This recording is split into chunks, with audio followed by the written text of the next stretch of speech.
So what you do as a dean is it's kind of a very unique role, and a lot of students may not be as aware of the scope of or the nature of your job as dean. So can you describe kind of high level what your role is in the School of Architecture and what you do in context to students?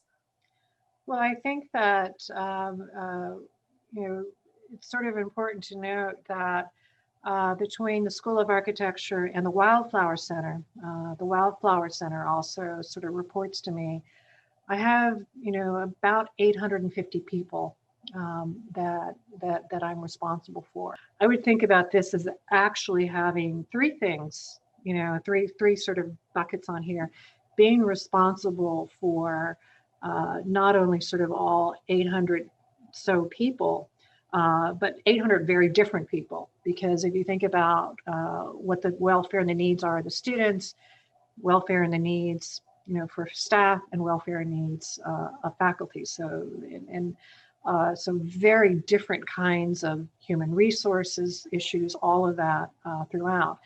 Um, then there's what would be the company would be the university and the role in the university. So I have a lot of responsibilities at the university that are outside of the school. I ran the task force that rethought the libraries.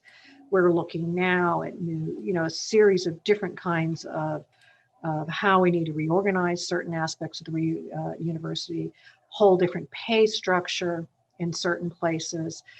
So there's a series of those responsibilities. That's a substantial amount of the time. And then the third bucket, which is one of the more important ones, is that as a dean, you're also the academic leader. And as an academic leader, it is not just what is the best education that we can provide for our students, but how can we change our disciplines? How do we academically and research wise lead our disciplines? So that's not a role someone in a company would ever have to play, but it is a role that as a dean one has to play. But those three things are in there. And then, of course, if you start to think about the other things that you have to do in order to support those three roles, probably the biggest one is fundraising.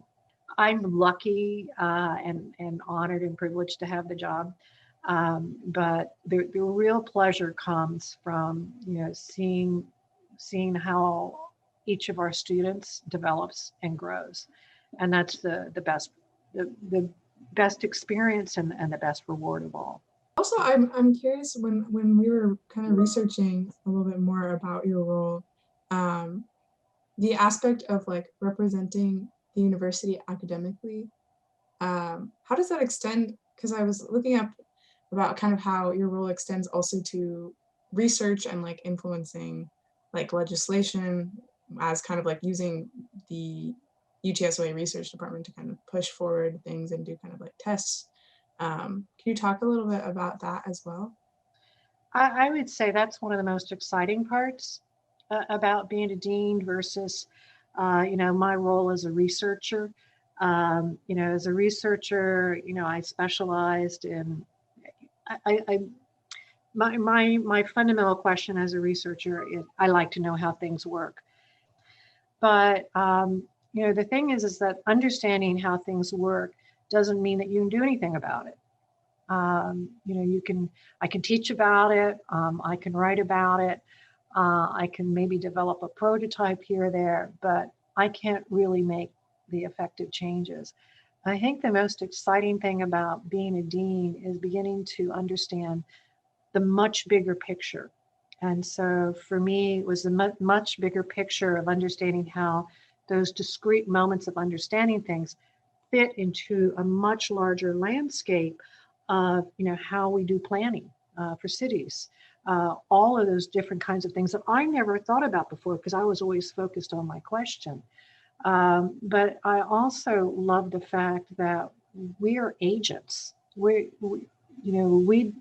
just don't theorize. We don't just sort of like analyze. We make. Part of it is because as the face of the school, I'm out there talking to I go to DC to talk to our senators and our congressmen. Um, I haven't done as much with the state, and I'm looking forward to doing more of the state. And we spend a tremendous amount of time talking to our city officials within that. And just sort of understanding what they have to think about. They're the elected officials. And so understanding how something gets carried through is in understanding what the partnership of the knowledge we generate is, and how useful it is to the people that we have elected to make the decisions with that knowledge. Can we give them the best knowledge in order to make that? We're not here to tell them how to make decisions. We are here to give them the best information they can to make those decisions. I never thought like that before. I never thought at that scope before I became a dean. And I'd say that's one of the most not satisfying is the right word, because it's hard to ever think that we got something fixed. It's one of the most rewarding parts of being in this job, is having an opportunity to be at that table. I love that part. On the same note of what you do as dean, we know that the UT School of Architecture is very committed to trying to make architecture and interior design more accessible fields of study for students. Where would you say that the school is now, or just in general, where we are now on that goal, and how we can improve further? Yeah, that's a incredibly important question. And how far? Well, let me just say we have far to go.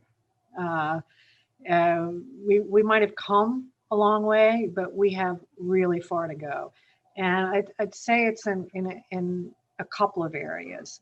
And right now, let's just talk about it financially, because we can also talk about it in terms of socioeconomic. There's many different lenses that we can talk about making it accessible.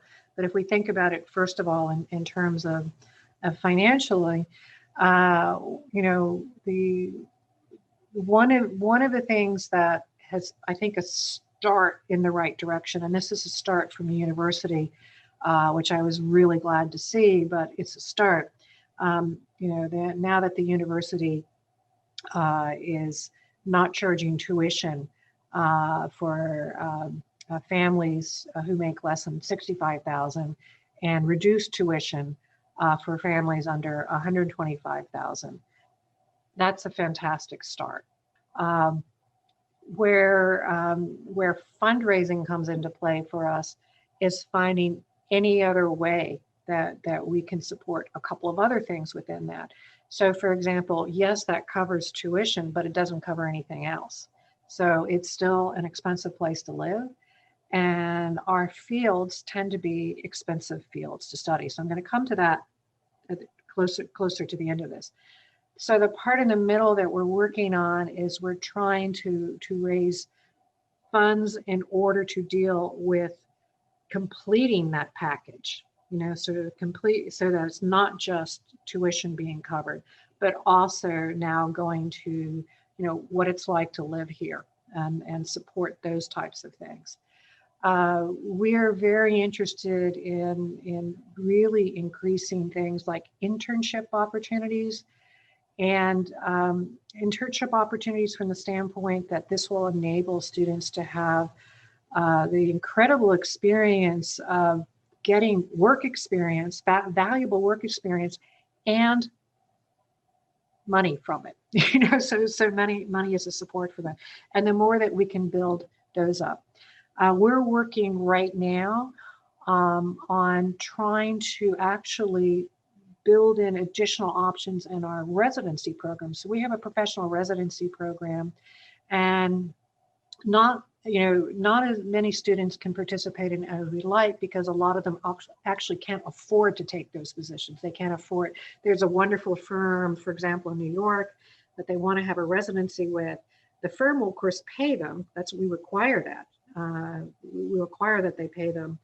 But the student still has to get to New York. So we're looking to get a special fund to help the students who can't afford to actually live there in order to participate in it. So we're looking at all of these different angles of it. And those are the parts that really, the parts in the middle are the parts that raise money. So we've just been able to raise money to help the internship and the PRTP program. So that's like very excited about that. We're able to get that done in January. But another piece that's really difficult is that, you know, that computer you're supposed to buy is really expensive. The materials that we tend to use are really expensive. So students have been talking to us for a very long time about what can you do about the computer? What can you do about the materials? And we keep looking at it from different angles, and we really had not made much progress. And, you know, I think part of it was that we know with the computer aspect that ideally we'd like to be moving to, we would really like to be moving toward a cloud-based system. If we could be on a cloud-based system, then you just have to have interface. You don't have to have all that embedded into your laptop. And you also don't have to worry about the fact that your hardware would become obsolete. So a cloud, and we really want to go there, but the target price for switching is really, really high. And so we're trying to figure it. We know we're going to switch there at some point. We you know, one of the things about raising money that was hard for me to understand before I started doing that is a lot of the money that gets raised is actually raised in a couple of different levels: pledges and planned giving. In that, and planned giving would be someone my age saying like, when you die, I'm going to give you this amount of money. So you might see these numbers where, gee, they raised $5 million, except the $5 million might be in 20 years type of thing. So we know that there are chunks coming. We've been very good about raising these chunks. And we've really been working with people to raise it, to now talk to them about, no, actually, we can use some cash up front. And we were really successful last year, and we got a large cash gift for our urban design program. So you also sometimes have to match the giver's desires with the thing, you know, with the area within that. But that actually allowed us to hire many more TAs and research assistants. So we were able to put some of it toward that. But so we do know that we have some of these large chunks that will eventually become available for us. And that's when we hope we're going to be able to switch to a cloud-based system, unless we can raise the cash sooner. But we got to get there. You know, we got to get there in between. So we went to our advisory council and we said, can you come up with a way to support the laptops and the hardware and the software that we need until we get there? And so we're working on a scheme where they're going to buy a large number of those for us, and we can at least use those as loaners for the students while they're going through this. So that's one of the plans. The second thing has to do with the materials and the material costs. And another part of our advisory council is now also thinking about, do they support a studio and buy the materials for the studio? So we're looking at different options in there. But one of the things that excites us is that our advisory council says they want to do this. This is how they want to help. And so we've got that starting to happen. Another thing that the pandemic has done for us is that there's certain funds that we couldn't spend, like we couldn't spend any travel money this year.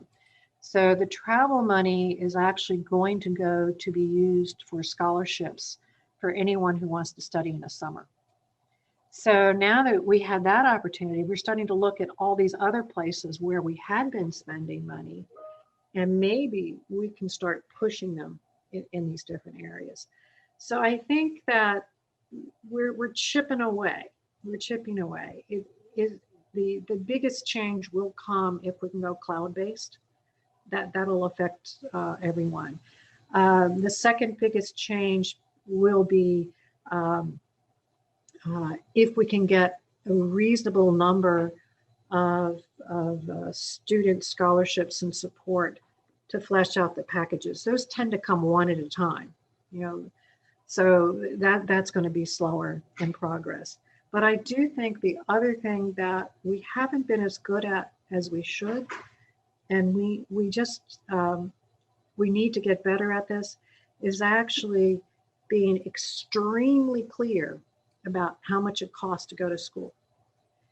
How much it costs to go to school, what those expectations are. And I think if we could get those numbers down, it helps people recognize where we have got to come up with something. And it's also transparent for the student.